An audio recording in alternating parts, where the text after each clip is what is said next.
Honeycomb sliding window. इस घर में 2 विंडो पे लगा है।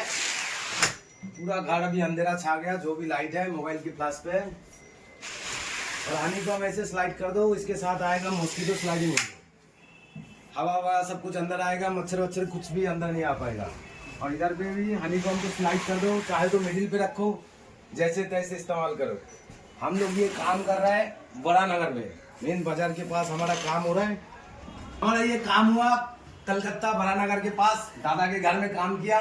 दादा कैसा लगा काम? बहुत अच्छा काम किया। और इसका जो मेजरमेंट का लेने का जो पॉलिसी है वो एकदम जबरदस्त है, एक भी नहीं फेल हुआ।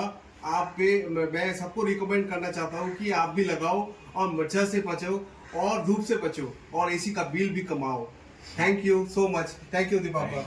थैंक यू दादा। खुशी है भाई के উপহার দিয়েছে ওনার উপরে ব্যাপার ব্যাপার আমি কে উপরওয়ালা দিয়েছে। ভাই ভাই ভাই ছোট ভাইয়ের মতো আমার।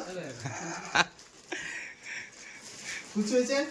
হ্যাঁ না, ও চা খায় না তো ওকে জোর করে চা খাইছি ওই জন্য।